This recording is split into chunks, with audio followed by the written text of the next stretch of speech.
Hey guys, SR2joker here with the illustrious GM Juce, aka Tabletop Gaming with Juce, aka the RP artist formerly known as Juce 734. And we're here to talk about a whole onslaught of RPG topics, starting with our brainchild, the RPG Tabletop One-Shot Group, just simply now known as the OSG.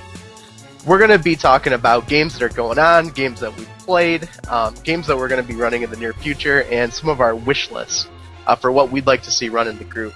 Because we do a whole bunch of different games, different systems, styles. Basically, anything under the sun is getting played in that group, and it is absolutely crazy.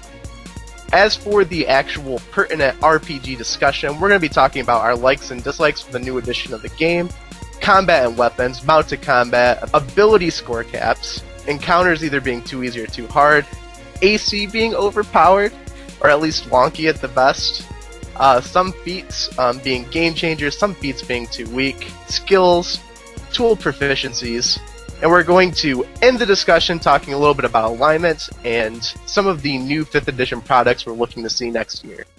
Since this is our first episode, we might as well introduce ourselves, since the listeners will start to grow accustomed to us. Now, we have to assume not everybody knows who we are from our YouTube channels or our blogs or even from Facebook. So, SR2joker. You want to be called SR2joker? Andrew, what do you want to be called on here? Yeah, I kind of go by both names. I started out my YouTube channel under the moniker SR2joker, and when I started getting involved on Facebook, I had to switch it over to Andrew Knapp, because as you know, Juice, Facebook does not like you using aliases. Oh, yes, I know. Damn Facebook. Yeah, so obviously I'm Juice. Just call me Juice, but you'll see me on Facebook as Lee Patterson. I have a YouTube channel, a blog, a website, all of that. If you're active in the RPG community on the internet, you'll probably see it pop up somewhere, whether it's any of those mediums that I communicate through. Yeah, we just started the website about a month and a half ago, and that is what has led to the podcast. Podcast is something that I've been talking about doing for a long time, and decided to reach out to Andrew here because, frankly, I enjoy talking to him, and I think we have a lot of interesting things to say. So, yeah, what do you think about the podcast? What are your reasons for being interested in doing it, Andrew? Well, we're good people. First, I gotta just say that. It's like the Juce 734 famous Google Hangout speeches, only injected directly to the vein. Because we're not going to be wandering, there ain't going to be hating, we're going to be talking about all the stuff people want to hear us talk about. So it's really like the ideal place to get your RPG information. I completely agree. I don't know if we're not going to be hating or anything, but, I think we'll be a little more raw than normal. Yeah, I've got my hate level set to minimum, but it's still gonna be there just because I'm a hater. Right. I think Juice is too. Oh yeah. Well, I poke fun at a lot of people. I have a lot of fun making jokes at people and things that, frankly, I think are funny. Do I mean anything by it? Most of the time, no. Most of the time, it's just for kicks and giggles. But every now and then, you got to cross the line just for some entertainment. Yeah, so I agree. I think we'll probably be primarily a D&D podcast in the near future, unless we both start playing something else. I know lately Andrew has gotten into Palladium books. I've always been a Palladium books fan since I started gaming back in 96, 97 maybe. So I'm sure I'll have a lot of things to say about Palladium books as well, so we might talk about that. And as we play more games in the one-shot group, we'll probably talk about other games as well. But I think primarily we'll be a 5th edition podcast. I could be wrong. Andrew, what's your take on that? Well, since the new edition's out, we probably have a lot to say about 5e. At least with all the new products and everything that's been going on in the one-shot group. I bet that takes up a lot of the time. The community's really grooving on it in general. I don't think we're any exception. I think about half the games I've been playing recently have been 5th edition. Yeah, geez, oh Pete's, man. I play, oh gosh. I run 2 at-home campaigns. I run D&D encounters weekly. which some of you, if you follow me on Twitter, you saw a picture of a barbarian that Chris Perkins retweeted, or favorited actually, last night. But yeah, one of my players came in dressed like a barbarian. It was absolutely hilarious. But yeah, and I play a lot of D&D 5th Edition online, so I play in the Provokers campaign. Anytime a one-shot game goes on that I'm free for, I want to jump in on it. So yeah, I've probably played well over 30 5th Edition games since it came out. So definitely. Oh yeah. Yeah. All right, well, why don't we jump into our Christmas list? Do you have any RPG or maybe non-RPG related things that are a little bit nerdy that you would want for Christmas? I'm going to need to buy and build myself a new bookcase because I'm getting like too many RPG products, and my old actual real books that I use for reading and information are spilling over into tubs. Oh, yeah, that's rough, man. I was maxed out on my space on my bookcase, and we ended up. Luckily, I sold a bunch of Pathfinder stuff to make room for 5th Edition stuff. But that's a trend. Everyone's selling Pathfinder stuff. I know, right? I have quite a bit still to sell, but not going to go into all of that here. But yeah, I'm trying to free up some space for sure, man. Start wheeling and dealing. Yeah, there you go. If you want to buy an advertisement on our podcast, you have to buy Pathfinder books. Oh, jeez. As far as like actual RPG products, I already got 2 Palladium grab bags. I'm probably not going to get a third one because it's getting to the point where the random books that I wanted, I've got most of them. I'll probably just start getting stuff I don't want right now if I keep doing it. Mm-hmm. So I'll probably start trying to buy just individual books. Yeah. As far as 5th Edition D&D goes, I've got everything. I just ended up picking up Rise of Tiamat, which was the only book they put out so far that I didn't have. I do need to get the cards, the spell cards put out by Gale Force 9, which are really awesome. I mean, there's a few problems with them. We could probably talk about that later, too, about our 5e products. But as far as just being used as a game aid, I think I still want them, even though the information on the cards is incomplete. Yeah. I hear you there. Yeah, I think that sounds good. I know for me, my biggest issue is miniatures. I don't have all the miniatures to represent things that I'd like to use in my games. And, I like playing Theater of the Mind online. But when it comes to at the table, most of the time I like to use miniatures. I just think it makes it easier to track combat, and it's nice to have a representation of exactly what the monster looks like, so you don't have, players asking you, wait, what's it look like? And I just like that there. Or where is this? Or where's that? So for example, I have multiple goblins. Maybe 10 goblins that I use for kobolds. I use them for bullywugs. I use them for pretty much any humanoid throwaway creature. I have orcs that represent themselves, which I sometimes use for half dragons and dragonborn. So it's like I have a lot of things that I use for multiple things, but I don't have everything I want. And so I started trying to I was looking through the monster manual for 5th Edition the other day, and I said, I should make a list, a catalog of what miniatures I want and how many I want of each one, and just start buying them from Reaper or something when I can. So I might be doing that soon. But yeah, so miniatures are a big thing I really, really want. Like the Tyranny of Dragons ones.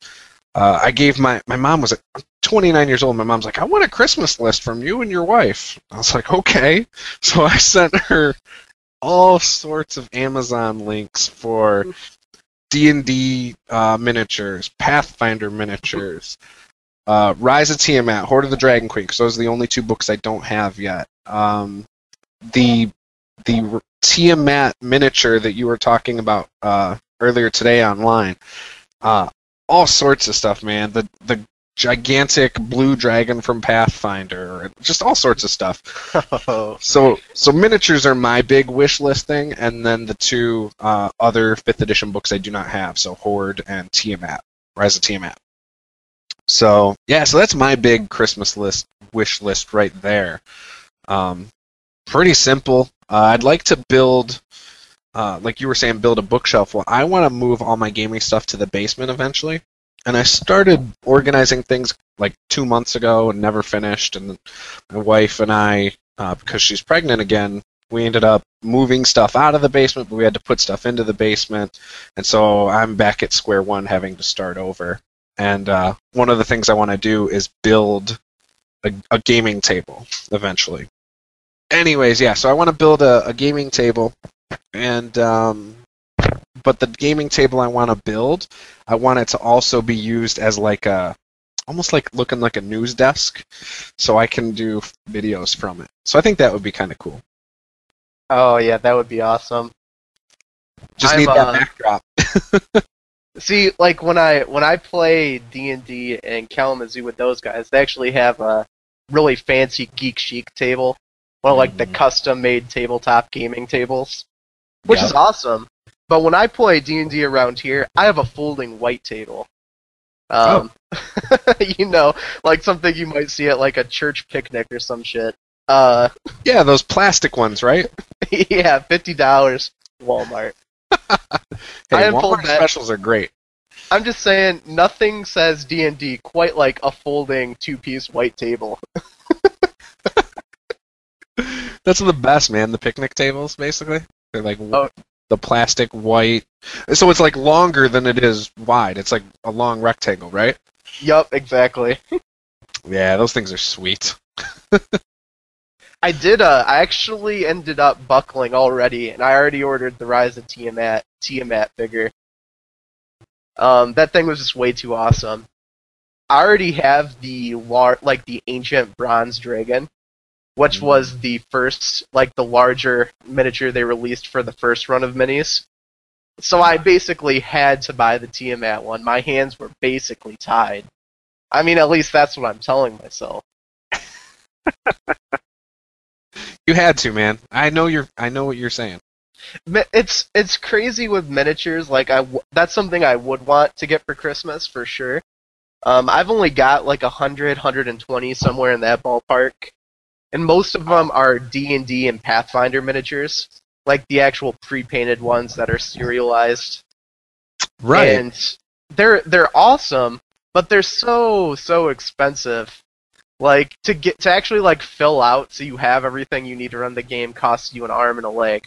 That's why I think people end up doing what you were talking about, where you've got like about 20 orcs and goblins and you just use them to represent everything.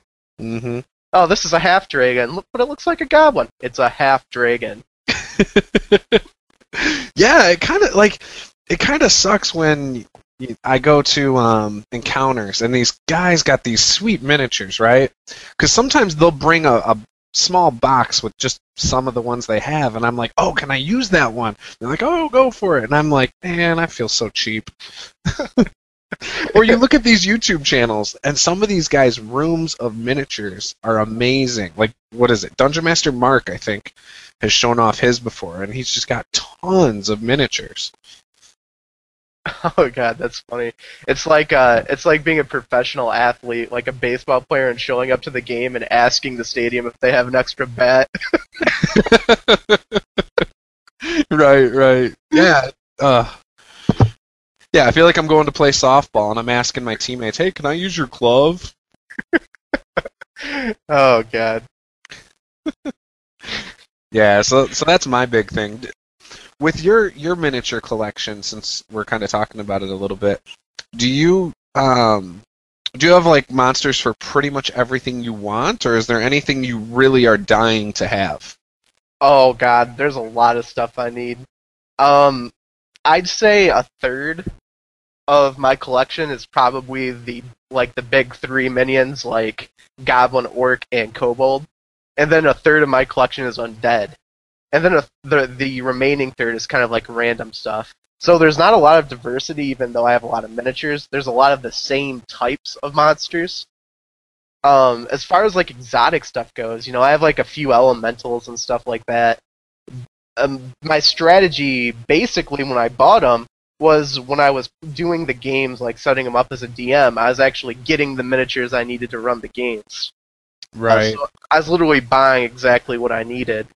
But then I started getting lazy and just using stuff, that doesn't even look like what it was representing. And there's stuff I definitely want. Like, I need more dragons, I need more giants, some of the rarer creatures. I'd love to get some of the big name ones, like the 4th edition Orcus that they had released. That was a pretty cool one. Mm-hmm. I know my favorite my favorite miniature from 4th edition that I never bought was the Hero Slayer Hydra. Wow. I haven't seen that one, so. Yeah, it's really awesome, and I know exactly what I will use that to represent when I buy it.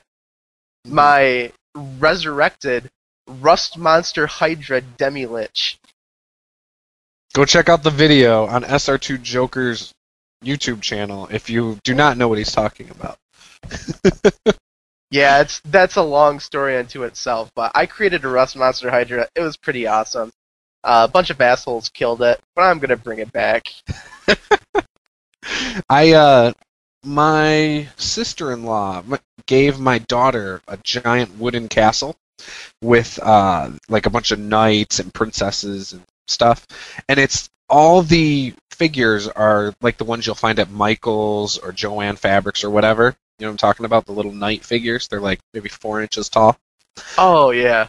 Well, she gave us, a couple weeks after that, she gave us the Hydra. So we have the orange Hydra that's the Michael's dragon thing. And that thing is perfect to use. I haven't used it yet, but it would be perfect if I ever have my groups encounter a Hydra.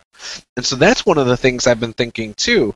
You can buy the dragons and stuff from Michael's, and you're going to save money because it's only $10, as opposed to going and buying a D&D miniature for $40 that's the same exact size.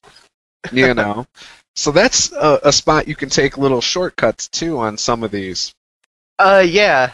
The funny thing about it is too that the D&D stuff, like the larger dragon type of miniatures, they don't necessarily look that great. A lot of them actually look less attractive than the ones you would get like from just normal toys for kids. Like if you go out and buy one of the cheap like dragon toys. Mm-hmm. I'm guilty of buying some at the dollar store. In fact, I have a black and grayish one. I have a blue one. And then I actually picked up a 2-headed blue one as well. It's the same as the other one, but it's a dollar store toy, so it probably should be painted to look better. Yeah, probably a good idea. I'll probably just use it as is because it's still representative of what it is, but it does not look good at all.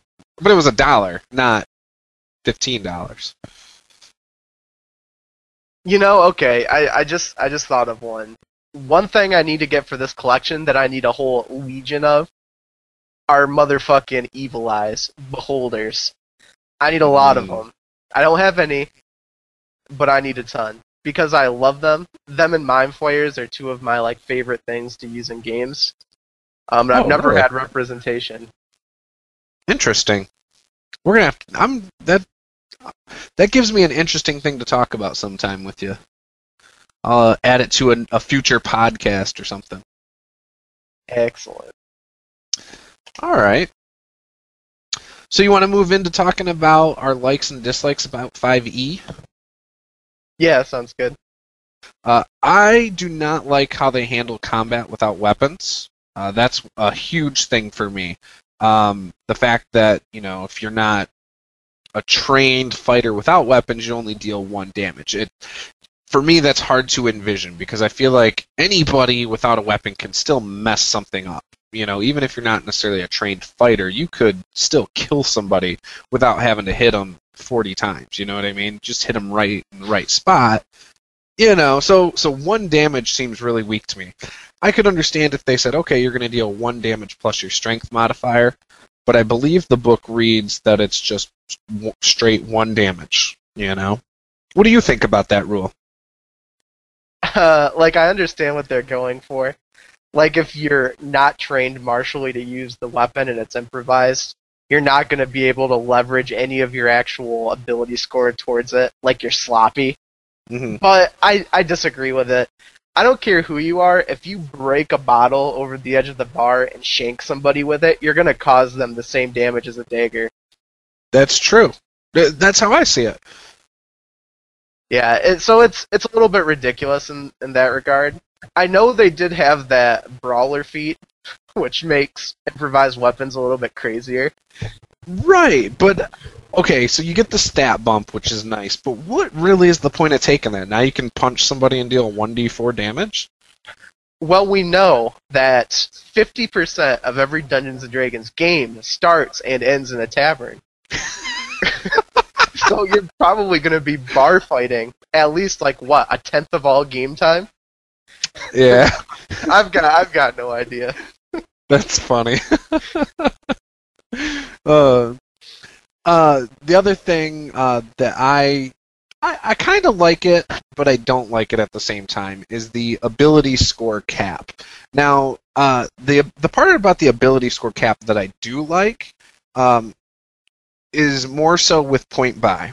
And so the cap is 15 with the point buy system. I like that. Now, the reason I like that is because with encounters, I've come across a lot of people that try to maximize everything. And I don't mind if people maximize things, but the only time, in my opinion, it seems to become an issue is when you have somebody at the table who doesn't know how to do it and everybody else does. And instead of them helping that person, they now are always shining and this other person feels like they have a completely useless character. So that's the only time I dislike power gamers.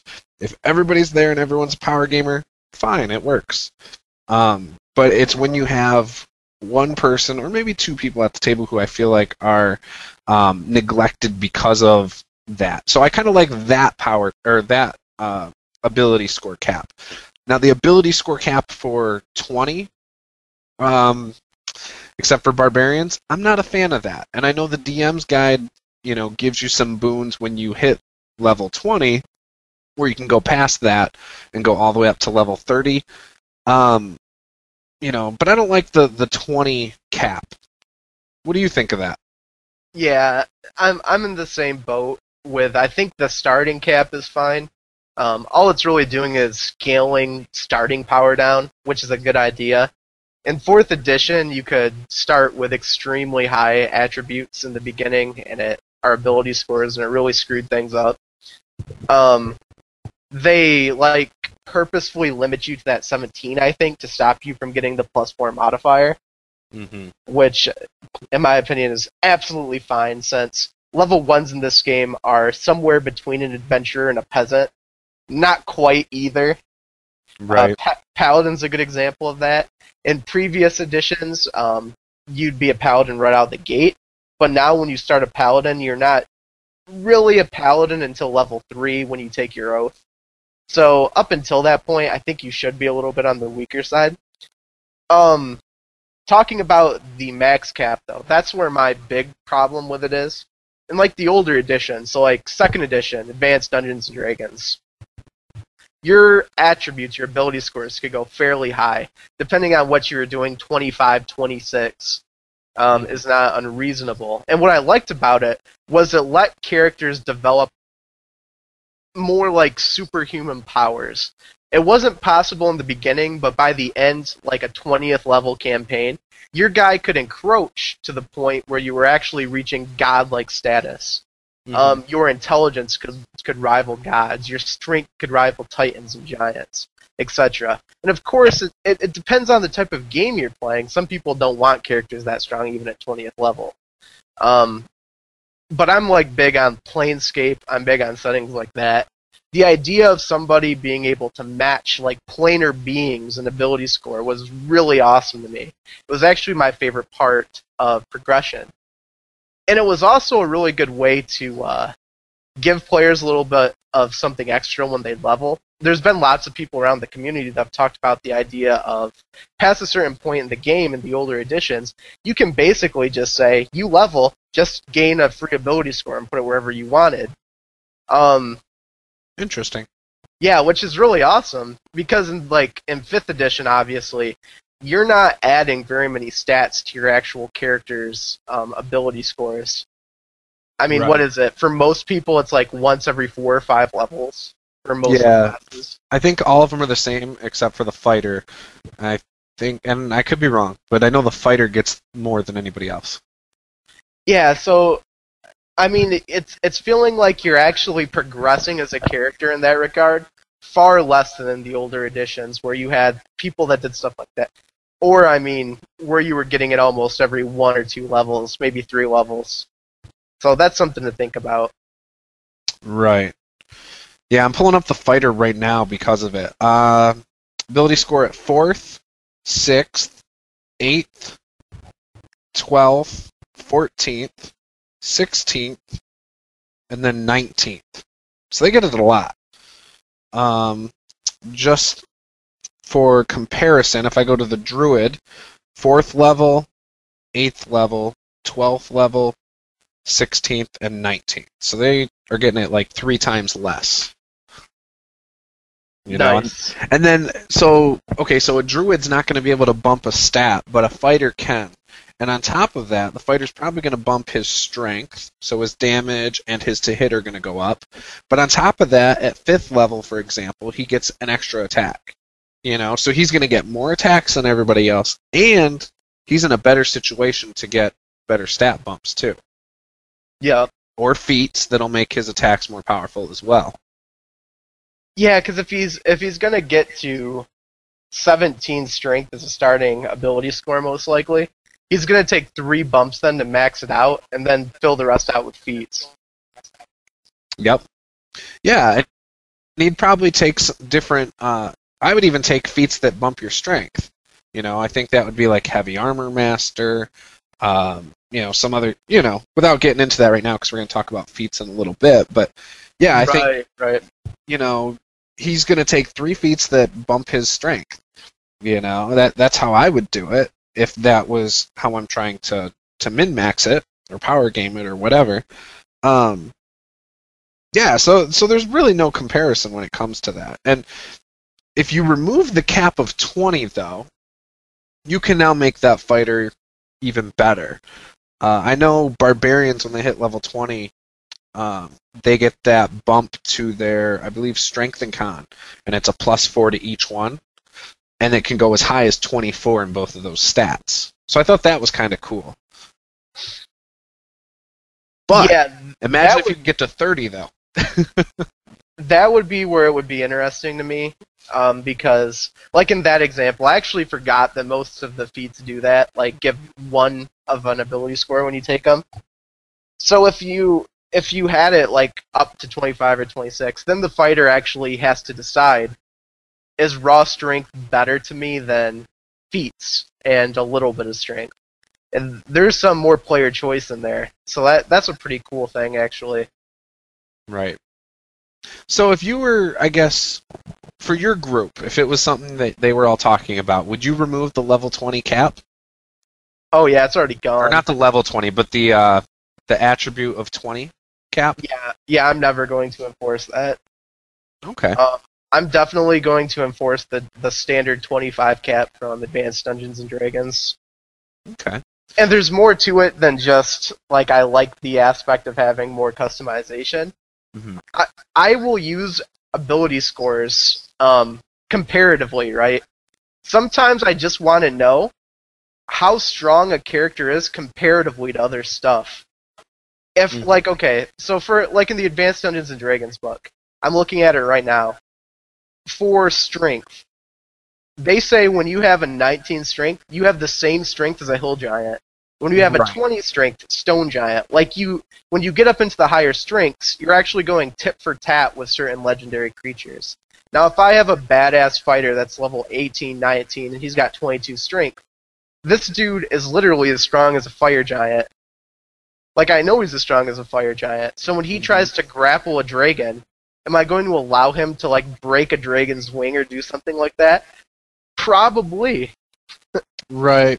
Or if he gets to 24, it's a storm giant in the old edition. Yeah, and then 25 a titan. Yeah, I have the book here too, and I'm looking at it. Yeah, the thing that's funny, since I have this open now too, is how the bend bars and lift gates. Now, obviously, you don't have to do that now, but you have athletics checks for things like that. You know? So, like, oh, it's a door that's locked shut or sealed shut. Well, now you can go, oh, athletics check, DC, whatever. You know, instead of the percentage system. I kind of like that, but I wonder why. It seems like they scaled down some of the strength, or not down, scaled up some of the strength in this edition. Am I right? Let me pull up the monster manual and look at these giants. Oh, yeah, you mean for monsters. Yeah, for 5th edition, I think they're stronger now than they were back in 2nd edition. Yeah, they definitely are. It's weird to me that they want to make that gulf between like the player characters and the more epic, like legendary type of monsters. Because in the previous editions of the game, like 4th edition, for example, the edition that shall not be named. Your edition. Yeah, my edition. In 4th, you know, one of the epic destinies, as they call them, what your character does when he leaves the game is apotheosis. You can become a god. It was like that in Advanced D&D too.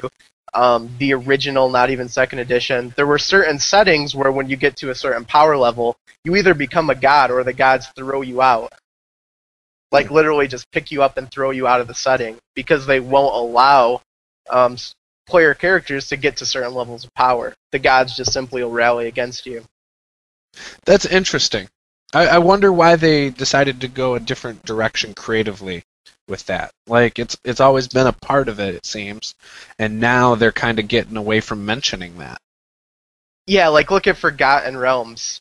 Forgotten Realms is like, it's hallmark in Forgotten Realms that adventurers can become gods. Right. You have like the Dark Three. All these different evil bastards who basically assumed portfolios of evil by killing the gods themselves. Mm-hmm. And I have a hard time believing somebody with a 20 strength can kill a god. Yeah. And depending on who you talk to, some people say you should never be able to fight a god. You should never even come face to face with a god. But why not? It's a game. If there's ever a place to fight a god, this would be where you would do it, you know? Why not? If it's fun and interesting, let your players do it. My contention to those people would be all the power to them. Play D&D the way you want. But D&D has always had a long tradition of players fighting stuff like gods. Right. I mean, you're fighting devils and demons, so isn't a devil almost like a god? I have like so much Advanced Dungeons and Dragons, like 1st edition books over there, that fully stat out all the gods. I mean, they're begging you, please go kill Loth. Please. We want you to go kill Loth. Right. Or Cthulhu D20. Now you have Cthulhu. Oh yeah, but I don't think anyone's going to be killing Cthulhu. They're going to kill all the gods, but not Cthulhu. It's like with Cthulhu, it has like as a footnote there in the D20 version of the book that you kill him, and he's like it goes into like some gaseous vapor form, like primordial ooze, for like 5 minutes or something, and then he rematerializes at full HP. That's such crap. Does he come back stronger, or does it not say? It doesn't say, but I would rule that yes. Twice as strong from his nice rest. Yeah, watch out everybody that plans on attending Brigade Con 2015. I'm going to be using the Cthulhu Hydra. With rust monster tendencies. Yeah, you kill it, it's going to come back with 2 Cthulhu heads. I love it. So one of the things that you had talked about in some of your previous videos that I don't necessarily play around with too much was mounted combat. Do you care to elaborate on that? Yeah, so in past editions of the game, certain weapons were more effective when you used them from a mount. Kind of like the more iconic jousting weapons or horseback weapons, like a lance, for example. Would do double damage or even triple damage when you use it from horseback. And it would have disadvantages associated it with as well. Like when you use it outside of being on a mount, it would be more clumsy. You would take negative modifiers for attacking stuff too close to you, etc. Now, 5th edition has like super simplified the idea of mounted combat. Basically, you're gaining an action for the mount, but beyond that, mounted combat really isn't doing that much for you. You're not gaining any sort of martial advantage in terms of damage when you're riding a mount, which to me is kind of bunk. Because if you're charging something from horseback, the amount of energy, the amount of damage you're putting out with this weapon should drastically increase. Especially for something like a polearm. Especially for the lance, which a lot of people disagree with. Because that's one of like the hot topic discussions in the RPG community in general, is whether or not lances are exceptional when you're using them in mounted combat. But like we went down that rabbit hole. I've talked to a lot of people about it. There's a lot of ideas out there. Some people think that when you're riding your horse, you should get double proficiency. Like you should add your proficiency bonus twice to attack. And that would basically, or you could use the mount strength as an additional damage modifier. And those would be ways of simulating the bonus gain from the horse. My whole philosophy behind it is almost every weapon you use from horseback is going to become massively more effective because of the force you're putting behind it. So I would just raw increase the damage. And my own personal opinion is weapons just do 2 times damage. And that's how I'm going to adjudicate it for my games. Yeah, I think mounted combat, it does seem a little simplistic. I don't think doing double proficiency to hit makes sense, because I feel like it's harder from a mount to hit something down below you in a lot of cases. I mean, it would depend on your weapon and all sorts of different factors, but I almost feel like it would be harder to hit it. You know what I mean? I almost feel like you'd be at disadvantage to hit from a mount. You'd have to form 2 schools of conditions. One condition would be where you're charging on the mount. Right. In which case, in that condition, it would be harder to hit something. But if you hit something, you do more damage. Yes. And then there would be the second condition of mounted combat, where the mount is standing still and you're slashing or trying to pierce down on top of something standing next to you. Right. In that case, which I think you would have combat advantage just because you have high ground. Yeah. Yeah. I would almost think you'd use the berserker kind of deal where you get advantage to hit, but they also get advantage to hit you because you're also easier to hit because you're not able to move out of the way as well. Yeah, it's true. You could make an argument for that, I think. Yeah. I mean, I don't know. It's up for discussion, I guess, for the mounted combat thing. But yeah, it is something that is a difficult area, I think, because there's so many ways you can look at it, too. But I think that the damage output is something that a lot of people are going to be house ruling in your way, I think. Yeah, there's just a heroic aspect to it. Mounts are something that, first of all, you're not going to be on that much in games realistically. Mm-hmm. The amount of time you're actually going to be able to do something with mounted combat is very limited in most people's campaigns or adventures. Yeah. So there's a lot of conditions you have to meet to do this. 1, you have to have a mount. 2, it has to be in a situation where you can actually charge with it or attack with it. And 3, you're going to have a weapon like a lance or a spear or whatnot that actually is good for inflicting damage from a mount. Here's an idea. I mean, bam. Yeah, that's true. Here's an idea. So you get your mount's movement, right? Maybe, I don't even know what a horse does. I'll just throw a number out there. But say it's 40 feet. What about taking the bludgeoning or the falling damage type of deal? So for every 10 feet, it's 1d6. What about doing that and adding on? Obviously, that's a lot of damage. But again, like you said, it's rarely, if ever, used. But if you ever think about it, I mean, usually guys from a mount are pretty much decapitating everything underneath them or putting a pole right through their chest. So, yeah. If your velocity is the same, there'd be no reason why the trauma wouldn't be the same. Yeah, so like take the charge distance, right? So the horse can move say 40 feet before hitting you. Well, that's an extra 4d6 on top of whatever weapon you're using. You know, that's a lot. I guess it's no different than all of a sudden a paladin smiting something, or you know, somebody using their abilities, certain abilities, or a cleric using guiding bolt on top of you know, something else. I don't know. Maybe I'm OPing it and stretching and reaching for something there, but That would be, I mean, that to me is absolutely fine to do. That would be getting closer to probably the like real simulation type of combat.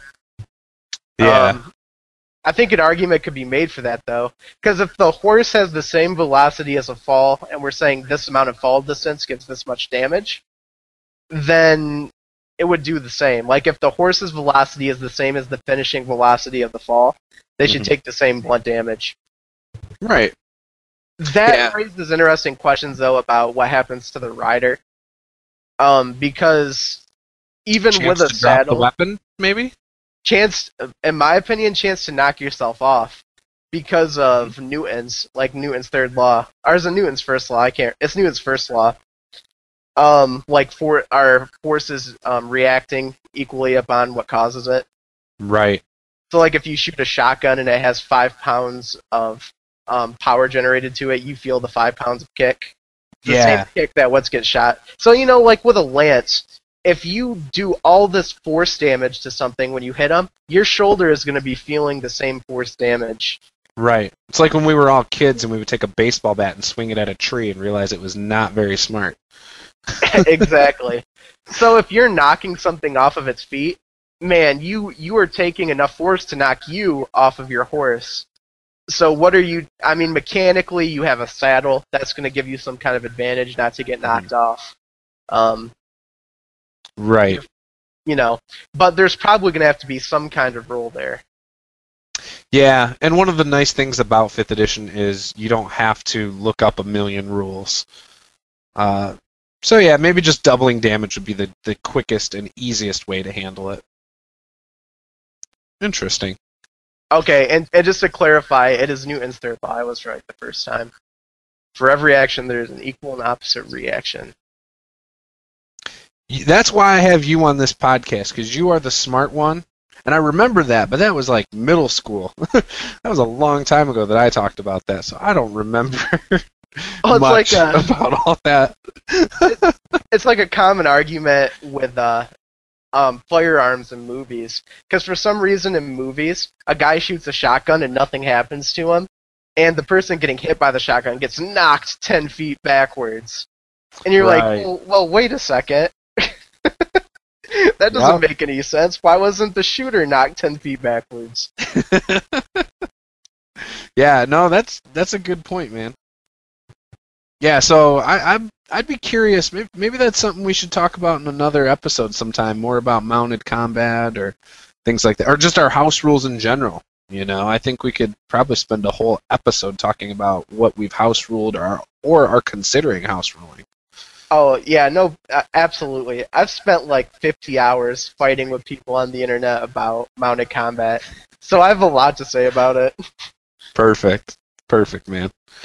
Okay. One of the things I know you and I have both seen, the extremes of this was encounters being too hard or too easy. Now, is this something that you think is a negative or a positive, though, about 5th edition? For somebody, like, while you're learning the system, I see it as a negative. Mm-hmm. It's somewhat of like a learning curve, or maybe even a learning cliff. Because we have, like, someone like you or me or a lot of the other people probably watching this podcast have experience with setting up encounters. Like, they've used CR before, they've used experience budgets before. And even for me, having DM'd a lot of Dungeons & Dragons games, it's really tricky for me to design an encounter that truly challenges the party in the right way, just by the stats. Like, if I modify the environment, if I do a bunch of conditionals, then I can start to fine-tune it a little bit more. But just taking everything from the book and, like, putting it on, we'll say, a blank canvas, party versus these monsters, nothing intervening, It's really hard to pinpoint it. In my experience from what I've done so far, the fights are either too easy, like drastically too easy, or drastically overpowered. I haven't been able to hit that middle ground yet. Mm-hmm. But I feel like once I've played through every level of the game, and I'm really familiar with the monsters in the edition, I'll have a pretty good idea of what can be handled and not be handled. Then I don't think it'll make that much of a difference. Right. Yeah, I completely agree. I think when you're starting out in 5th edition and you're planning your encounters and trying to say, okay, I want this encounter right here to set this type of, threat level, and I want this encounter to be this way, it's very difficult to get that feel based on that without some other thing, like whether you're fudging rolls or whatever. It's almost impossible to get the exact feel of the combat you want. Now, with that said, though, something I haven't done, and I don't know if you have, I haven't played the game without feats. And I think, personally, there are 2 things about this edition that make that hard, and this is a theory, but I think it's probably the feats that you choose for your players and your armor class, because I think armor class is heavily weighted with balancing encounters. Have you played a game without feats yet? Not that was, well, yes, but they were like the first 2 or 3 games we played in the one-shot group. So it was before we were using, I guess, the starter set rules, I think, for most of the stuff. Lots of players didn't have the player's handbook yet, so we hadn't been using it for variants. But no, not really. Not in any real way. I mean, I haven't had like a 10th level character and not had feats on them. Right. Because I wonder if you were to use the balanced encounter rules, how they do it, and get rid of feats, if it would feel more accurate. Could be. Like, certain feats do just... It's not that it trivializes things, but some of them are problematic. Some of the feats, especially like you said, the ones that tinker with AC at all, any feat that modifies AC is problematic. And there's a couple other feats that are problematic because of the damage output they allow you to do. Right. And if you have those, I mean, I do think it is an issue. Yeah, because it changes. Ultimately, a feat can make your 1st level character feel like a 2nd level or even 3rd level character. For example, Heavy Armor Master, if you take that, the damage reduction of 3, say you're a human at 1st level, well, a lot of encounters you might plan for your PCs at 1st level, they're not going to deal a lot of damage. They're going to, say a Kobold. That's they use daggers, 1d4 damage. So on the times they do actually hit the character, the character's already wearing heavy armor, so he's going to have a higher AC than normal. So at least a 16, 15 probably. He's probably going to go chainmail if he's doing Heavy Armor Master. So we'll say 16 AC. So then, when they hit, they have less than a 25, or no, just slightly over a 25% chance of dealing damage. Because it's 1d4 plus like 1 or 2 or something. So they're like never going to wipe out that player character who has Heavy Armor Mastery at 1st level. You know what I mean? And that wasn't including pack tactics or anything, but I think that's something that messes with the encounter difficulty from that standpoint. So, like you said, it's definitely problematic. Yeah, and I think there's issues too with people taking healing. Like, so if you have a party of 5 adventurers and you ban feats, 1 or 2 of them will probably have heals. One of them will have a lot of heals, most likely be like an actual healer. If you allow feats, though, all of a sudden everybody in the group can take Magic Initiate. Everybody can have Healing Word or Cure Wounds. Yeah. That's a big difference. giving any class the ability just to dip in with a feat like that to steal a healing spell that can be used as a, in the case of healing word, can be used as a bonus action. Mm-hmm. It's basically like giving everybody in the party healing surge from 4th edition or second wind. Right. No, you're completely right. I have a feeling the more people play 5th edition, I think you're going to start seeing in the next 6 months, maybe 3 months, you're going to start seeing people not allow certain feats at their tables. I haven't seen a lot of it yet, but I have a feeling we're going to start seeing it more as people grow accustomed to it a little more. And people like us dissect it. You're going to get more insight on things like that. And so things are still coming. I'm sure people will figure it out and find the right way to play it at their tables. But yeah, it's something I've been thinking about when it comes to planning encounters by the book, which I don't actually do anymore.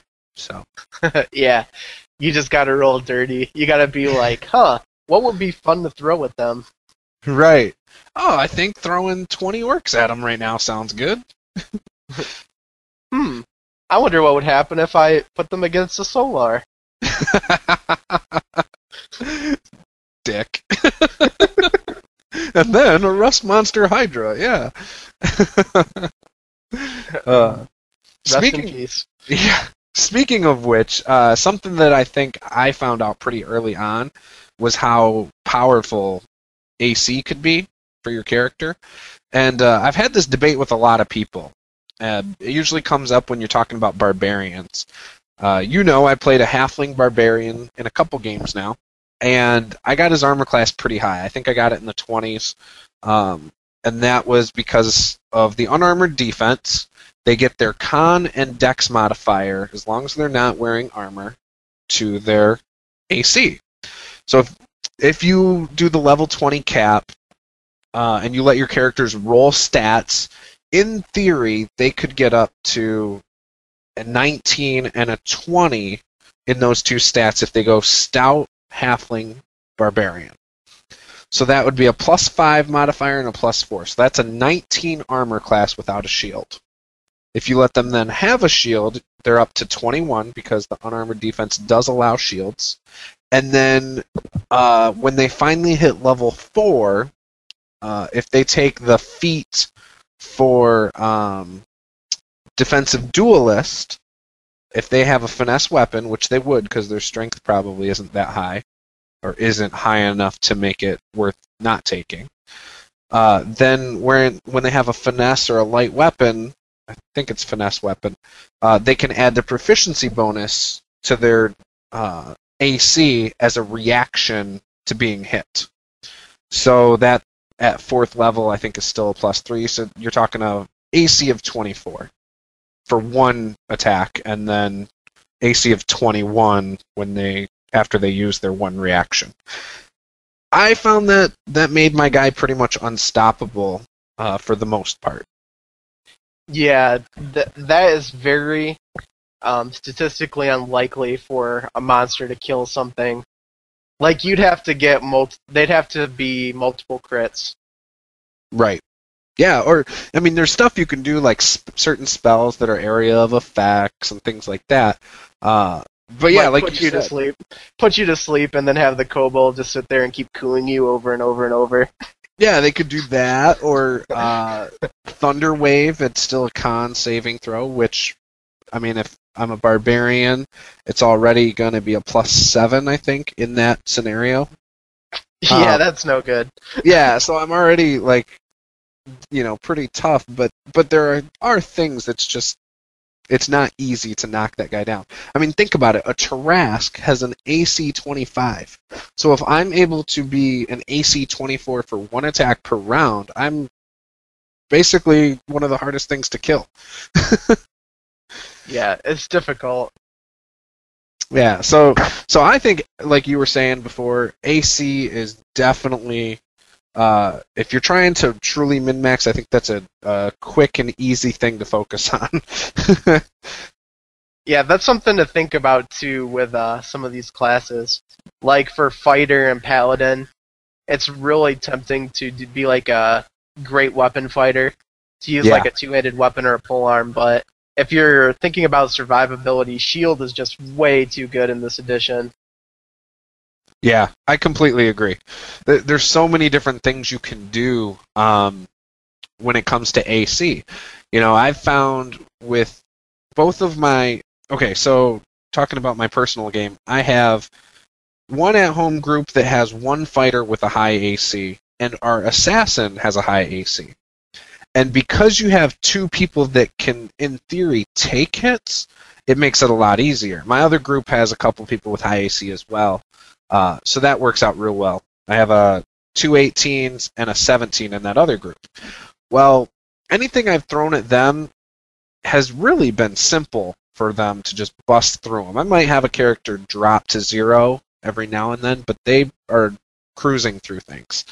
My encounters group, they have a druid with, I think, a 14 AC who actually serves as a tank because he has polearm master and he uses shillelagh a lot with his quarterstaff. We also have another druid with a low AC. In fact, I think our highest AC is our barbarian in splint mail. And it's because it's encounters. You can't roll stats.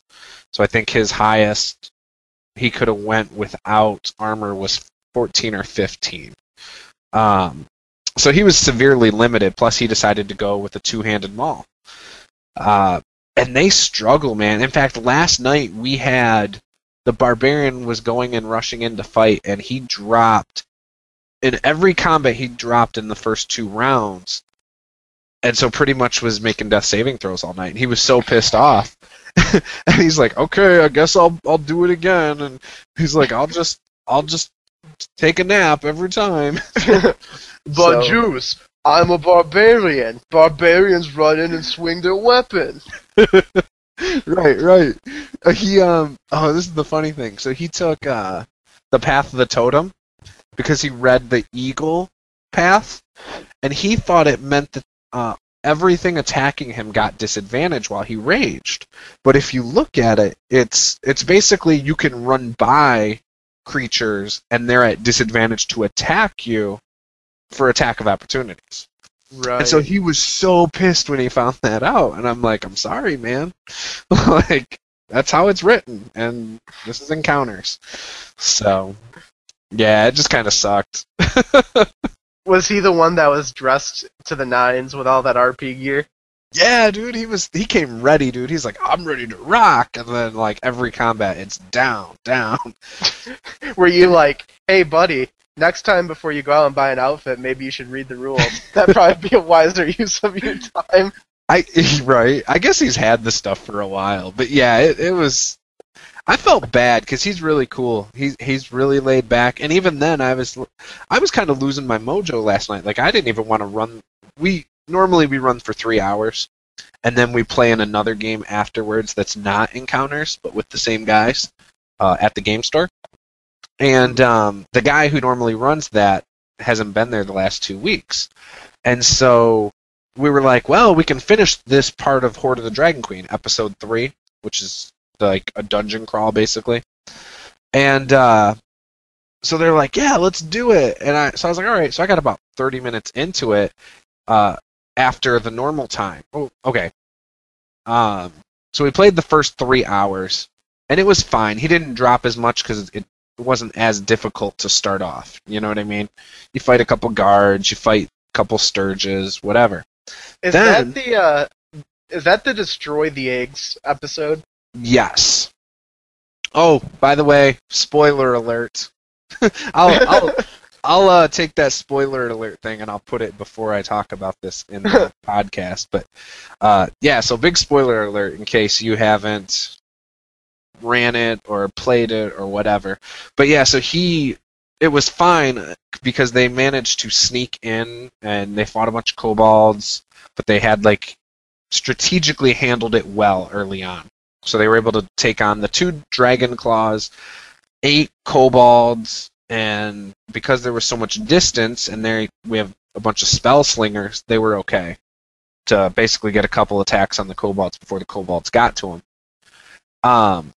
So that negated almost everything right off the bat. Then the Sturges kind of fucked him up. Like, the Sturges screwed him up bad. Because they didn't have any light sources, and I basically told them that they saw a bunch of Sturges on a wall, and then as they stepped out past the pillars, I had them get attacked by a couple that were like right there. So I kind of screwed them over on that, but yeah. So from the Sturges on, almost every battle he was down, like, and it's because they couldn't do a long rest. Because I told them if they took a long rest at any point, they'd wake up, and if there was anything in the cave, it was either going to find them while they were trying to sleep and negate the rest anyway, or it was going to leave because of the fact that everything's been wrecked already. So yeah, I kind of forced them through it, because with encounters, you kind of have to run it as is, too. Yeah. But yeah, it was funny. I felt so bad for him. It's rough. So without, I guess the moral of the story is, without armor class, you're going to get wrecked in almost any encounter. He should have tried to improvise a shield. Yeah, he should have. He should just, maybe that's something I need to talk to him about, and tell him, maybe you should get rid of your maul, go with a battle axe, because he's a dwarf, too. Go with a battle axe and a shield, man. Bump your AC by 2. Hey man, all you gotta do, Juice, is find yourself a chair. Break the chair, take the back of the chair, improvise a shield, take the leg, improvise a club. Oh yeah, you could. I'd allow it. It's gotta do something, right? Oh yeah, I would allow it. I'd be like, yeah, you're right, you get a AC bump of 1. And I crit a lot. In fact, it's to a point where they always are joking about how often I crit. So a lot of times I'll roll right out on the mat, like, all right, look. So, yeah. Oh, nice. I crit way too much. I feel bad, but it's not my fault. Time to start rolling behind the screen. Right. So what do you think of skills? Is that a like or a dislike with 5e? The way they handle it, the tool proficiencies, things like that. The fact that you don't earn new ones as you level up unless you're a rogue, I think.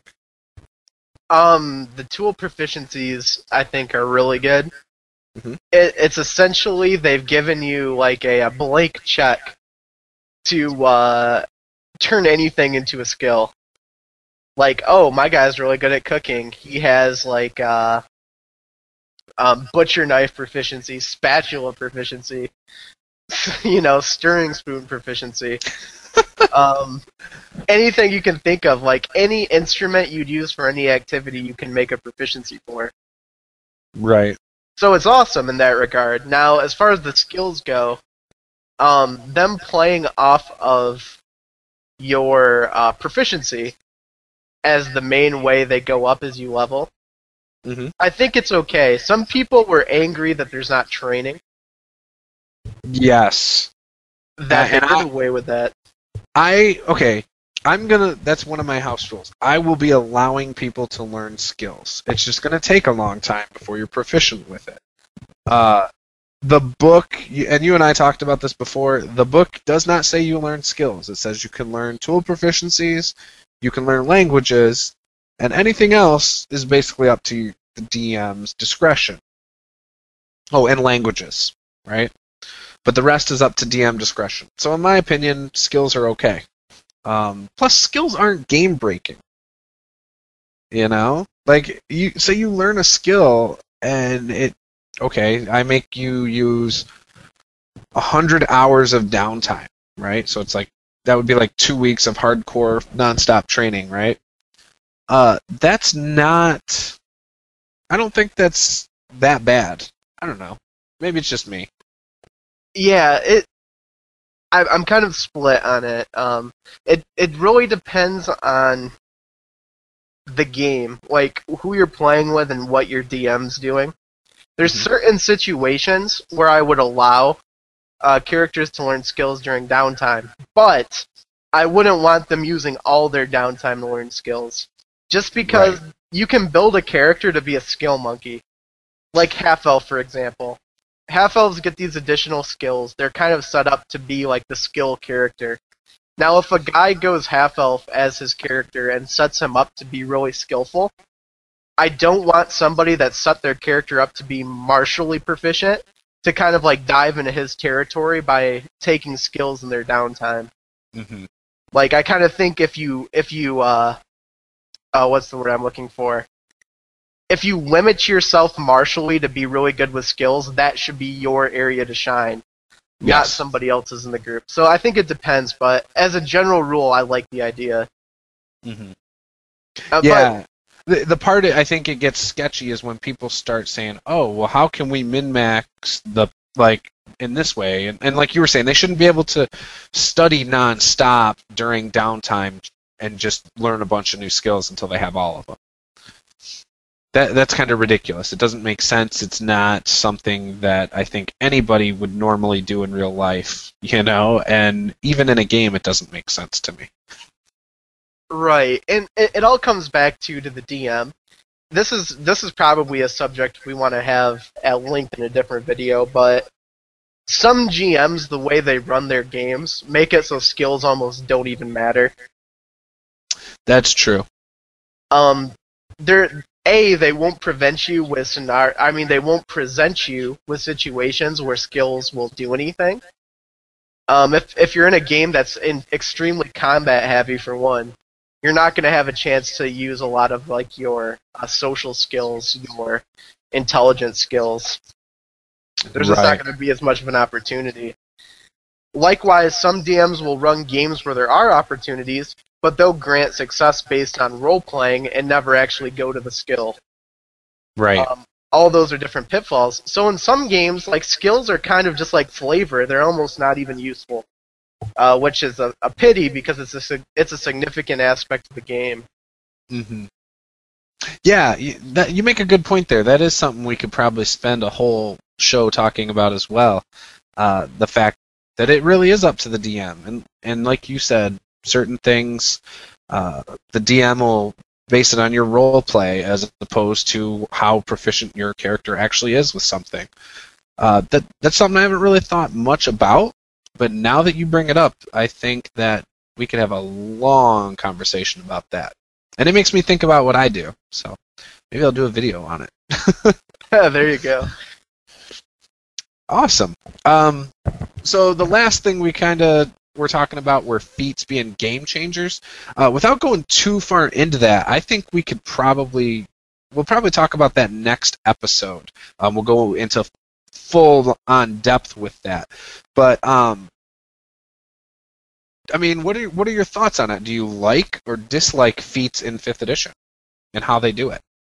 They are so much better than the feats in 4th edition that it's mind-blowing to me. Feats in 4th edition were important, but it was almost like it was what's the word I'm looking for? You had so many feats, you took so many of them, they lost their impact. Oh, I know exactly what you're talking about. Oversaturation of feats. Yes. By the time you ended the game, you might have, I don't know, 15 feats or something like that. It just becomes something else on the character sheet to manage. It has no impact. Now in 5th edition, if you take something like Polearm Mastery, it's actually going to redefine your character, like down to the core. Your dude is now a polearm fighter. In a lot of ways, it trumps their basic class. Right. Because the fundamental way they attack has now been altered. Mm-hmm. Same thing with like Heavy Armor Master. Now your guy is this titan of reducing damage and so forth. They're actually meaningful. And you can roleplay them. That's the key thing, I think, that differentiates it from 4th edition. Where if I have a feat in 4th edition, like I have Bull Rush, okay, I just get a bonus when I charge things. Sure, you can RP it, but is there really like a heavy incentive there to do so? No. No, not essentially. But in this one with Polearm Master, my guy is now out there whirling a polearm around in the air, making multiple attacks, doing all this fancy crap, keeping people at bay with his range, getting free attacks of opportunity. Mm-hmm. It feels like, oh, holy shit, my guy's kind of special. Right. That's what you want with feats. Yeah, and now that you kind of said, well, is there a point in RPing something? Well, maybe not in 4th edition, but now if you're describing that in a really cool way, your DM, because you are, playing it out real well, he might give you inspiration, for something like that. And so it's rewarded to RP certain things. And a feat like that gives you more things to RP with to mix things up in combat instead of just I hit, with my staff. Now it's like, yeah, I just whirled this thing around my head to hit it a second time, Dude, you reminded me of something so funny. What? I've been thinking of making a video for my channel that talks about inspiration, but in a negative way. Like, inspiration causes division. Because what happens, I've seen in some of the games we've been playing, is one character will do something really sweet, and the DM will be like, "Oh man, that was awesome! Make a free inspiration point." And then another character will try to do something, and it'll kind of fall a little bit flat with the RP. But they, really put their heart and soul into it. Like, in their mind, it's so fucking cool. And the DM just sits there and mean mugs them. He's like, why the fuck did he get inspiration? Right. Well, here's the funny thing, too. I don't know about you, but and this is kind of a little off. I guess this could be a like or a dislike. When I've ran games, I've forgot to give players inspiration quite a few times. Like, I just don't even think about it half the time. It's like something I need to train myself to be looking for. And it kind of goes along with, I have lucky as a feat in a couple games, and I always forget to use my luck rolls. Oh, right, yeah. Like in Provokers, I have luck, and I always forget to use it. Wow. It's one of those things that's easy to forget, I think. Right. Yeah, I used to, in fact, with my one group that was Pathfinder, I gave them tokens for good things. It was basically like inspiration, but I gave it to them for experience instead. So I was like, all right, that's an extra 100 or 500 or whatever experience points, based on if they came up with something really awesome in a game, or they were RPing really well. And like you just said, it can turn a group against each other. When I would do that sometimes, my wife, for example, was a player there, and she'd look at me and be like, really? They got it? Like, I could tell by the look on her face. They got it for that, but I didn't get it for this? You know what I mean? It's like, well, I just forgot, or I just felt like it.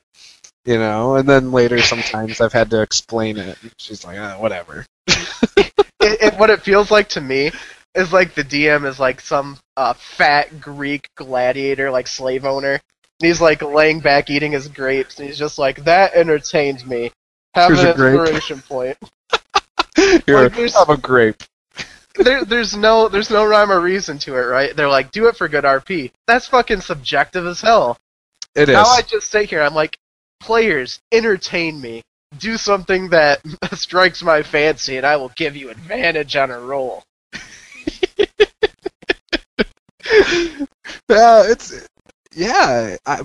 I like it though, and I like the fact that as a DM, I can train my players to play the game I want them to play with things like that. It's freaking Pavlov's dogs. You're gonna get to the point where you're like, take an inspiration, and they're going to be like, oh my god, thank you, and they're gonna have like a conditioned response and instantly do what you've been training them to do. Yeah. No, I'm not that good. Like I said, I forget about it half the time. Here's what I will say that drives me nuts with 5th edition. I am so tired of people asking me, well, do I get inspiration for that? Or not inspiration. Do I get advantage for this? What about now? Oh, I know. Do I have advantage now? Like, that does drive me nuts. And the spot that I've seen it come into play the most is with rogues. Oh, trying to lobby attack and everything. Yeah. And the crits and yeah. So that's my, I think, biggest pet peeve so far with 5th edition is that whole advantage disadvantage. And while I like the mechanic and how it is, I think it's more of a player issue when they're asking for it all the time. Everyone looking for their mechanical advantage here and there. And so that's when it kind of drives me nuts. It comes back to subjectivity, because they gave you, like, a gray area with advantage. They're like, DMs have a little bit of fiat there. They can decide what constitutes advantage and doesn't to some degree. Yes. As we're like in past editions, it was very strict. Like, you have combat advantage for these things and these things only. So when a player's like, do I have combat advantage? You're like, no. You only get it for this. Now in this edition, it falls back to the same problem with inspiration. They're like, oh man, I'm standing on one leg hiding in a bush. Do I get combat advantage? No. And then a second later, a guy will be like, oh, well, I just jumped out of a tree while he was walking underneath me. Do I get combat advantage? Well, yeah. Why the fuck does he get it? Yeah. Yep. You're exactly right. And I don't know about you, but I lean toward saying no when a player asks me about that. And I think it's because I'm so used to, like, one, most of the times I'll tell you if you have advantage for something. Like, if you tell me, don't tell me mechanically what you want to do. That's something that's kind of driven me nuts for a few editions now. Oh, I want to use my investigation for this, or I want to do this skill for this. Don't tell me about the skill, the dice that you want to roll. Tell me what you are doing, and I will tell you what to roll. Like, that's how I want it. I don't want people telling me, oh, I want to use this. And it kind of goes with what you were just saying about advantage and disadvantage. Don't tell me you want advantage. Describe what you're doing, and if, like, I think I'm a pretty lenient and pretty flexible DM most of the times in all my games. Like, oh, I want to run up and jump off of this house on top of this bad guy. Yeah, give me an athletics check. If you make it, I'll let you get a crit or extra damage or whatever. You know what I mean? Like, that's kind of how I'll rule things, you know? But yeah, don't mechanically tell me I want advantage, so that's why I'm doing this, because I'm going to lean towards saying no in a lot of cases. It's such a bitch move. Like, it's whiny and it's entitled. That's what I don't like about it. People, for some reason, it's not everybody, you know, but there's a large chunk of people that play these games that, like, they're like, oh, my character misses? Mm-hmm. Oh, that's awful. I have to wait 2 minutes now before I get to attack again? Oh, so bad. Yeah, there was this guy in Robert Ogre's game who didn't hit at all night long. I remember he was using the wrong weapon of his deity, and he just whined and complained. No, I'm just kidding. Yep. I was actually going to use that as an example. Like, some players, like, if that happened to them, they would have been trying to fish for advantage on everything. Yeah. Or they would have rage quitted by then. Yeah, a lot of them would have. But they don't think, like, that happens. Or, no, let's be honest, they would have just lied and fudged their rules. That's true. That's what would have happened. Especially over the internet. Yeah. They would have been, like, rolled a 2 and pushed it over to a 20. Right. Oh, man. Yeah, it's people. That's what this hobby is, you know. You're dealing with people and different personalities. And so when talking about mechanics of a game, it might work excellent with, you know, certain people, and it might work terribly with others. So far, I've found that 5th edition works excellent with my players and stuff. So I'm pretty happy about it. Yeah, and you can get away with a lot when you know the people you're playing with and you're all on the same wavelength. Yeah. Like, if it's like me, you, Robert Ogre, AJ Pickett, Dave, Chepe, people like that playing together that all fuck around on the same wavelength. Yeah, like most of you guys can adapt to other play styles. I'm not as good at it, you know, like, when everyone gets all thespian, I struggle. But you guys, for example, can play to my style, or you can play to, you know, the Posey is, I would say, more thespian. You could play to his style real well. Like, you guys adapt really well with all the different people in the one-shot group, for example. You know, and I think that's what's awesome about it, too. You imagine a campaign with players like that, you know, where it's like 1 week, you know, it's something that's really RP heavy, you know? But then the next week, yeah, you might or I shouldn't say RP. socially heavy, because RP is not just non-combat. And then the week after that, it's like, okay, we have combat and puzzles and other that would be a good group, for example, with that, because they're so adaptable, That touches upon one of my Dungeons & Dragons fantasies of having a game that's DM'd by multiple people, but each person only DMs one aspect of the game. Like, you have one DM that only runs the combat, one DM that only runs social interactions, one DM that only runs travel. And that's something you want to do. Yup. Oh, you're asking for trouble. Yes. I wanted to, but I want the games to be broken up, right? Like, not all 3 DMs are there at the same time. Like, one game will be heavy dialogue-centric. Like, you'll be in town and it'll be intrigue-based. And then the next game, combat will unfold, and it'll be a DM that specializes in combat. So how do you prep something like... You know what? I like this as a topic. For a future video or a future podcast. What was this called? This is like almost like a bucket list thing, right? Yeah, I'd call it a bucket list thing. It's some weird experiment that I think the one-shot group could do. Right. Gaming experiments, or... Yeah. I don't know, we'll figure it out. Because I would like you to elaborate on that, but not right now. It turned into like a 3-hour podcast. Because I have a lot of questions about it. So you should jot that one down so that we come back to that someday. Anyways. Yeah, but no, sorry. I didn't even mean to derail your thoughts. But yeah, I think that would be really cool, actually, to talk about stuff like that, like our bucket list games. Yeah.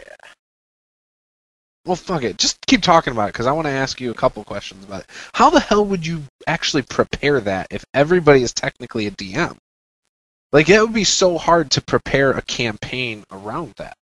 So, one person would be like the vision setter, in my opinion. Like, they would make a rough outline of the events of the campaign. Then what would happen is the first person, like the first session, whatever it's going to be combat, etc. They would prepare the first session, and then after that session was over, the guy that wrote the campaign would say, okay, based on their actions, this is what's going to be themed for the next session. Then that DM would prepare for that session. And like the guy who comes up with the general outline would direct the traffic flow. He would like decide which DM goes next. Oh, that's crazy, man. So you might, like, think about this. You go into a huge-ass dungeon crawl. Say you're, like, going down the abyss or something. Okay, well, you're going to have, like, 4 games that are all combat. That DM is going to prep for the next 4 games and run really combat-intensive games. Now you're back in Sigil. You're walking around talking with the guilds, the factions, dealing with some kind of, like, black market contraband group. Okay, it's going to be a political game. The guy that runs social dialogue, he's back on, and he does that game. And that's just the flow, like, back and forth, depending on what the characters do. The like, chief DM then decides who's going to take and prep the next game. So what happened? Because it sounds really railroady, which is fine. It is, but it's not. So would the players at the end of a session say what they're planning to do then? So that creative overseer can decide things for the next session? It would depend how you end the game. Now, here's where it becomes more problematic to me. If I end my game at the end of a dungeon, like you guys have just walked out of a dungeon, then I'm asking for problems. Like, I'm asking for, like, this sort of format to fall apart. But if I always end the game on cliffhangers halfway through an action, then I know at least what the first half of the next session is going to be. Like, you decide to go into a dungeon, I end the session halfway through, I know the next session is going to be at least half of a dungeon. Now, when Now when they come out, they'll decide what they do and start to go do that. And if it's the combat DM, he'll still do the RP stuff, but he'll get a feel for what's going on. Like when they come out of the dungeon, they're like, oh, we're going to go start a gladiator ring, and we're going to go find fighters, and we're going to profit off of it. Oh, okay. Well, then he goes to the head DM, and he's like, well, there's going to be some crazy-ass political scheming going on in the next episode. Let the other DM run it. Oh, interesting. But, it's not something where, like, I say, this guy is the story DM, so now you cannot do any combat while he's DMing the game. Right. Yeah, you can still fight stuff, you can still go do what you want. It's just the guy will be very, very good at doing RP stuff. So you would call him in when it seems likely there's going to be a lot of social RP. Right. Interesting. It's basically like pooling the talents of multiple DMing styles and getting the advantages in a single game. Yeah, I don't think I'd be good at that. I feel like it would be too much. Like, I don't know. I don't know if I'd be able to handle that. I could watch it to see it fall apart. It's like a collab, right? People write books together. Yes. A guy will write a section of the book, then he'll say, okay, you write the next section, you write the next section, etc., etc. Yeah. You would need people who are not control freaks. You would probably need people that can work well together. Obviously, collaborating on a project like a book or anything can be difficult if the personalities don't mesh well. That's why, to me, it's one person setting the vision. Mm-hmm. One person decides everything that's going to happen. The other two DMs are like guest stars, right? Yeah. They show up for important sessions that have a very specific theme, and they're really good at doing that theme, and they do it with complete sovereignty, and then they leave. Mm-hmm. So are they also playing? So all of the DMs are also players as well, though? No. Oh, okay. No, there's a DM, and then he brings on two other DMs periodically to take over his job. But they wouldn't be playing. So in theory, he could have those two other DMs there to RP some NPCs as well. Oh yeah, he definitely could. Which brings me to my bigger D&D fantasy, which is where you have like 100 NPCs that are all casted by actual actors, and you show up to like a dinner theater like style event. And I like that. You play D&D, and when you talk to a guy, they call in the actor who's cast to play the guy, and you talk to him instead of talking to the actual DM. That I like. Dude, I mean, it's really the same concept. That's just the concept taken to the absolute extreme. It's like you're pulling in some guest player characters, basically. Dude, we could do that on the one-shot group. We could take 100 people signed up on the one-shot group, create a character for them, make them inhabit a town, and then have 5 people play for the town and call them onto the hangout to RP their character. That would be sick. That'd be awesome, dude. I've thought about, for example, we're doing this campaign here soon. I've thought about trying to ask certain people if they wanted to be like guest stars, to be NPCs. But I originally wasn't going to tell them. So it would be something we'd have to keep hush-hush so that when magically main man just shows up or whatever, like people are like, oh, damn. Because I thought that would be awesome to do. Yeah, and that's the feeling, right? It's really the same concept. The only difference is with having a guest DM, he's going to be doing it for multiple characters, or he's just going to be doing it for monsters that are fighting you. Right. But yeah, I think that would be the ultimate goal.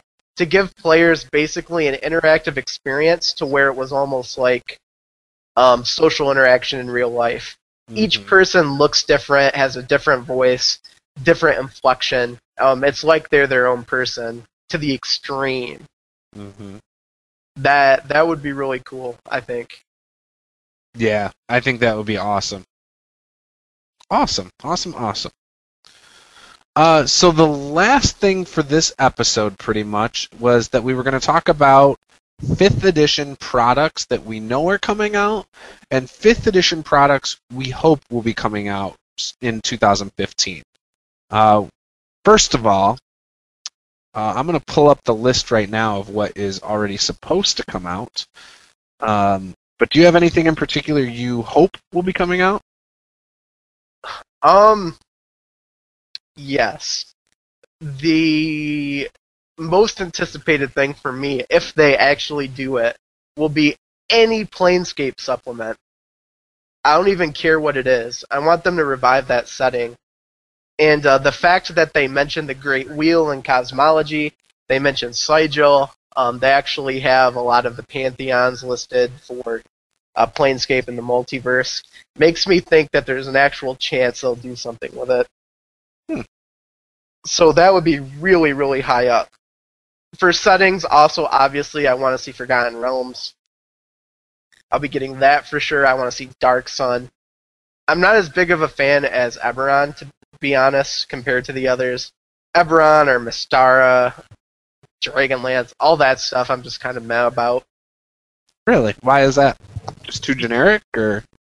Dragonlance is okay. That'd be the least objectionable. I don't like steampunk. Okay. At all. So Eberron is not great for me. Right. Stuff like what was the other one? Like Spelljammers, I'm actually interested in.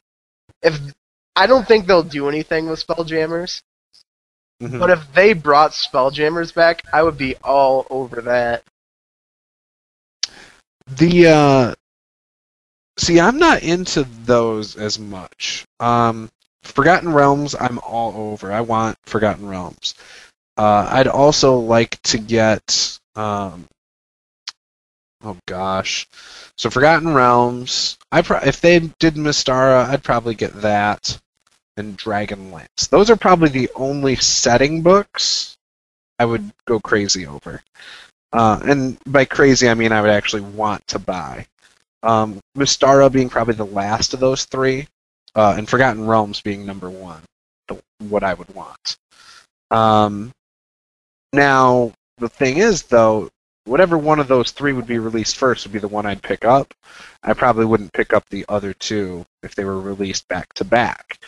Now, I believe there was talk that they might be doing Forgotten Realms next year. I could be wrong. I'm struggling to find the chart.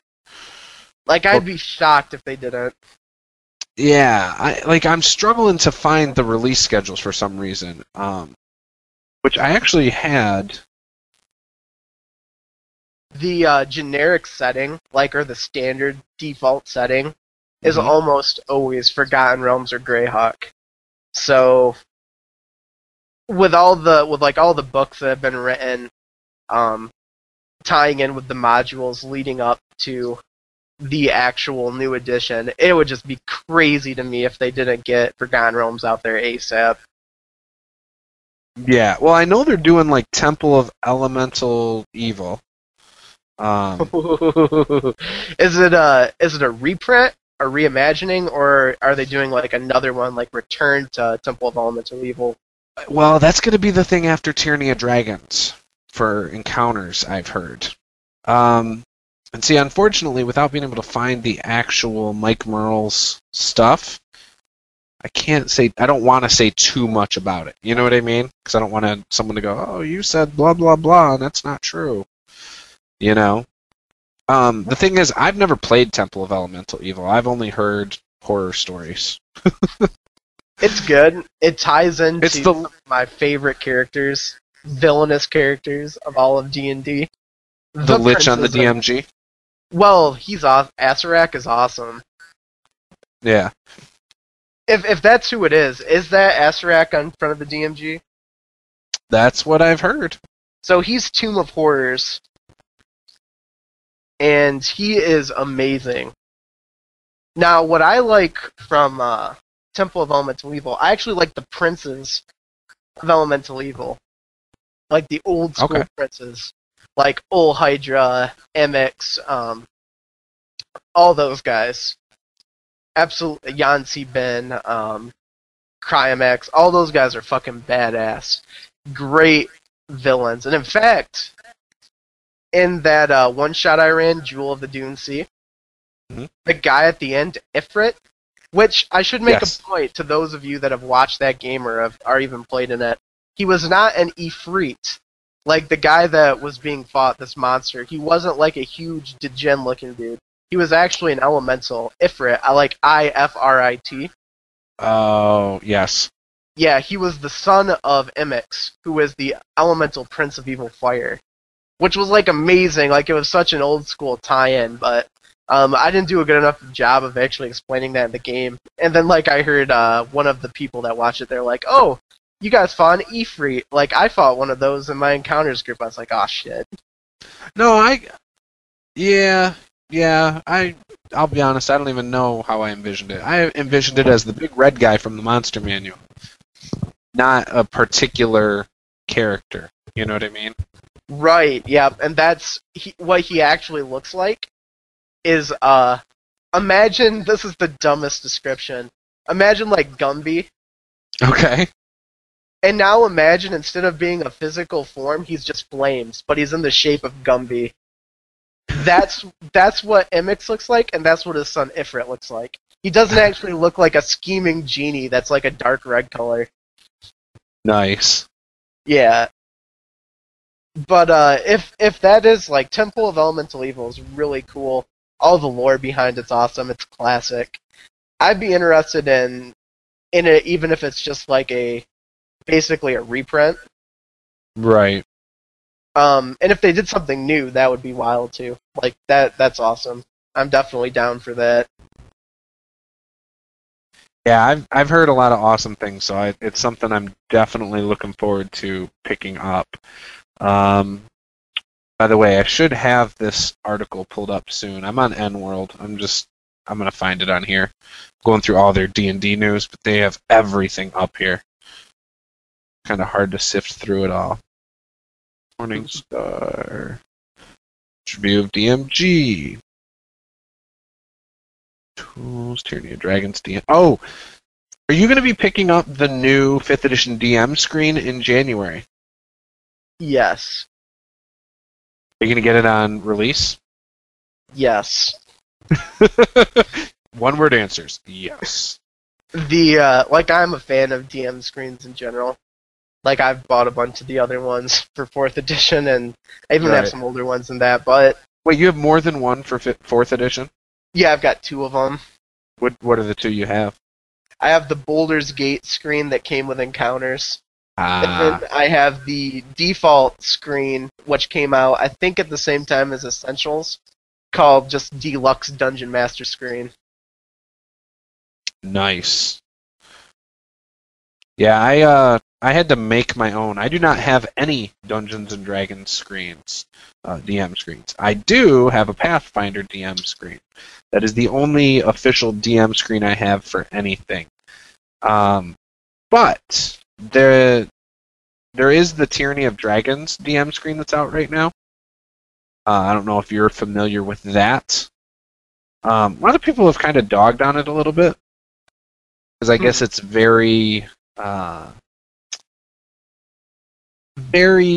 specialized towards the adventure path.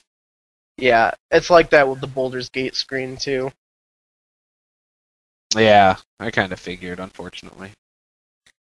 Yeah, it's okay. Like, I think custom-made screens are the best, because they feel like D&D. Poorly made artistic drawings from slightly off people, glued together, taped with cardboard. They smell like ass. I mean, this just, it exudes Dungeons and Dragons. That's what I want in front of me. I want something that looks like a 10-year-old made it. Yeah, mine is just like that. Set your imaginations free. That's what real Dungeons and Dragons looks like. Oh, jeez. Dude, all I can think of is Doug Douglason from the Fear of Girls videos. With, like, his open folder. With, like, the demon on the front of it, like, carrying some woman without a top on in his hands. Like, with this large battle axe looking thing. Oh, I have not seen that. Oh man, yeah, it's great. It's great. I've heard of it. In fact, I think I heard of that like a year and a half ago, and I just have never actually decided to go and check it out. You know what I mean? Because it's on YouTube, isn't it? Yeah, there's 4 episodes of it. Each episode's about 15 minutes long. It's done by Tom Lamell, the Dungeon Bastard. Oh, that's why everyone talks about it. It was actually what he did first. He did Fear of Girls, and at one point it was like legendary. It originally posted on Google Video instead of YouTube, and got like some absurd amount of views. Millions and millions of views. Oh wow. Yeah, I think for one day, for like 1 hour or something, it was the most blogged about video in the world. That's like their claim of fame. But anyways, it was like a huge deal. Disney was gonna buy the stuff from them. They were gonna option it into a web series. Long story short, everything just fell through, but now they're back making it on their own. But it's really, really good.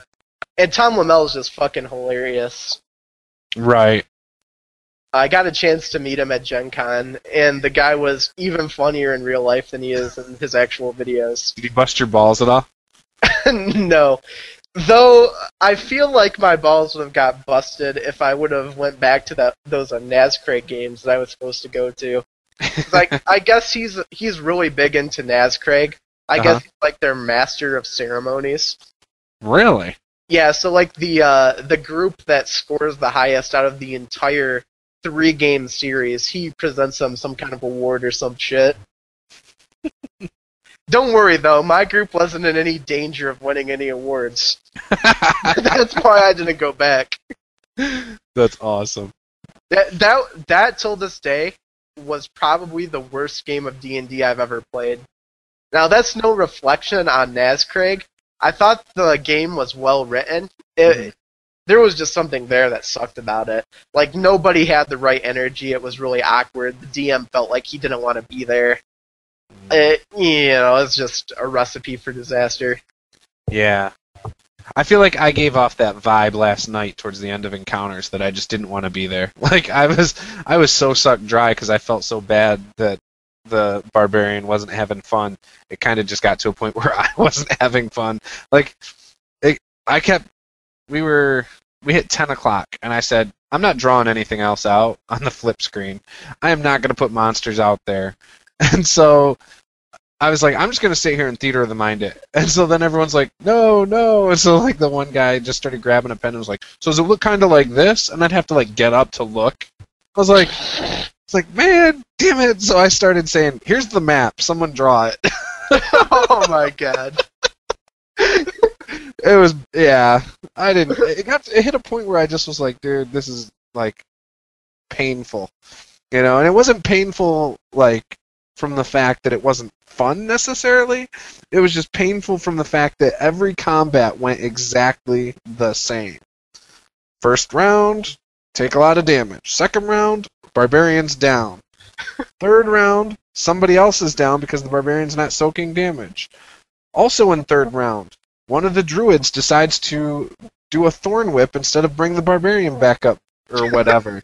You know, like Yeah, there were times where I'm like, no, get hit. Like I'm thinking to myself, why? You are not going to deal the damage he is. You're not going to soak the damage he is. He just needs to get back on his feet and rage so he can absorb some damage. Because half the time he dropped because he had such a bad initiative that the first round was like taking so much of his hit points away, and he wouldn't get a chance to rage.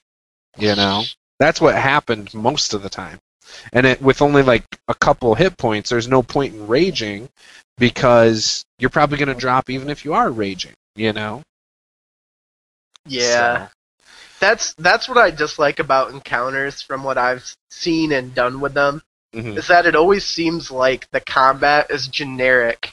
Like, generic to the extreme. Yes. Well, it sucks because you're limited on what you can do. For instance, it's Horde of the Dragon Queen, And so anybody playing Horde of the Dragon Queen is going to, if you're running it at home, you're going to change things to make it make more sense for your group, If you're running it at encounters, you can't change much. It still has to be the same thing. Like, there's a point in, spoiler, skip ahead like a couple minutes or just tune into the next podcast if you're wanting to run Horde of the Dragon Queen. Or guys, listen to it and then make all the right decisions and have your DM think that you're omnipotent or some shit. Right. So there's a point in the Horde of the Dragon Queen with the Dragon's Hatchery where the Dragon Egg Hatchery or whatever the hell it's called, where there's 2 Berserkers and I don't even know if it's like one of the half dragons or if it's a purple robe guy. I can't even remember what it is, but I think I was calling it a half dragon. But there's a point where it's 2 Berserkers and him, and if your party has more than 4 players, which we had 5, you add a whole nother Berserker. Now, are you familiar with the Berserker stats? No, not offhand. Awesome. You're going to love this. So, the Berserkers have a ridiculous amount of hit points, first of all. Like 60 some odd hit points each. So 3 of them, I think it's 67. Yes, 67 hit points. So 3 of them, I'm not a math whiz, that's 134 plus another 67. A lot of fucking hit points, that's what it is. Almost 200 hit points between just the 3 Berserkers. Now the Berserkers, every turn, can choose to go Reckless. That means they gain advantage on all melee weapon attacks during that turn. It also means the players get advantage against them, but I guess the point is that these Berserkers tear things up. They got a Great Axe, so they're +5 to hit. That's 1d12 plus 3 every time they hit. So at this point in the Horde of the Dragon Queen, your players can't be higher than level 3 because there's caps on the amount of XP they can get. I don't know if the actual book is like that, but for encounters, they cap out. So it almost makes everything a milestone. Do you use the milestone rules in encounters? I am not supposed to. We've kind of been doing that because it's been the same group every time. And just tracking XP is kind of pointless in that first part because there's so many combats. With the Wandering Adventurers. And it's like 1 combat, or 2 combats almost levels them up at the very start. And then the next part was the camp. So sneaking up to the camp and doing the camp and then getting back from camp. So they pretty much level up there as well. So you might as well use milestones, in my opinion. And so we did, just to make it easier. You're doing like the 1 level per mission? Per episode, yeah. Per episode, yeah. And I'll look, well, right now with encounters, after the returning to the camp for episode 3, they don't have the downloads up for the next part. So I don't know. We're taking 2 weeks off from encounters, and so it's going to pick up again after the new year. But I'm hoping they get me the next part of the encounters, because otherwise I have nothing to move forward with. Jeez. Yeah, and I have a feel, because isn't that the part where everything splits up and goes in different directions, and like with the treasure, something like that. And so yes. Yeah, so they all split up. So I'm sure, because I've heard that part is pretty obnoxious in a lot of ways, and a lot of DMs have to change it anyway, how it works out. I'm pretty sure they're going to skip that and give some railroad explanation of why you end up at your next combat. Yeah, that is the one. It's episode 4, On the Road. Yeah. Yeah, so they'll switch it up somehow, I'm sure. I don't know. We'll see what happens with the next PDF. They like doing this now in their modules. I noticed ever since Baldur's Gate, they kind of like to have an open, like, non-railroady middle section. Mm-hmm. Yeah, and it's fine. I guess my issue with encounters when I'm running it is they don't give you very much. Like, they don't give you any tips or anything. Like, okay, I've got players, usually random players. What is their motivation for truly wanting to go back to this camp that they've already been at? You know, like, it doesn't make sense, in my opinion. Like, oh yeah, let's go back just because this monk told us to go back. Yeah. You almost have to, like, tell your players, look, y'all gonna play ball, or I'm just not gonna do it. Yeah, well, that's how Encounters is. You know, like, if you have one player in the group, no matter what you say the motivation is, if it's not to their character, too bad. They gotta go. Whereas if this was like my at-home campaign, okay, you don't have to. You can stay here and decide to do something else. Or after the first couple combats when they were in the cave for that second time, or that third episode, there were points where they're like, well, we want to leave and just take a long rest. And I'm like, okay, but you're going to miss out on everything in the cave, and I don't have anything for you after that, so we would end it right there. You know? Whereas if it's an at-home game, I'd say, okay, yeah, you can leave.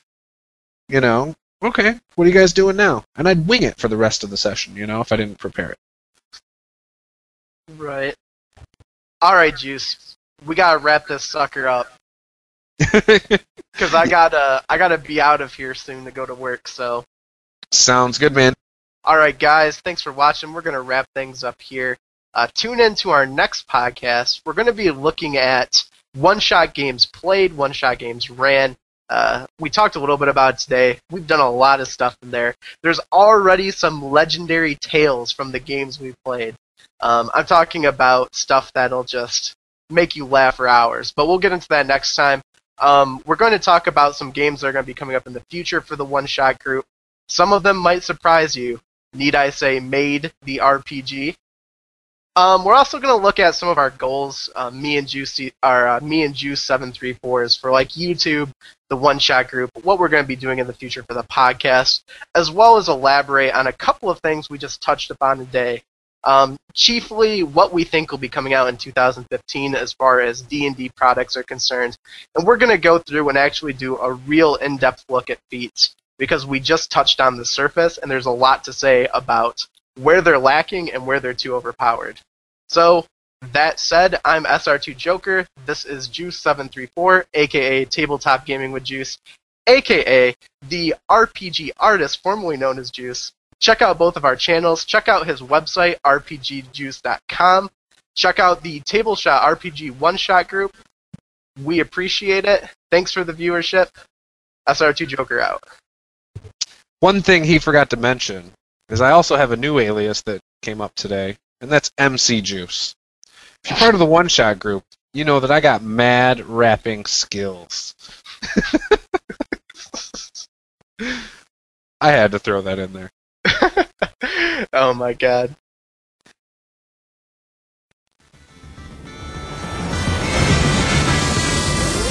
Art, map making, world building, game theory, one-shots, races, cartography, coding, chaos, Himanoki. From the College of Lore, it's the Bard with no boundaries. Subscribe today. Himanoki.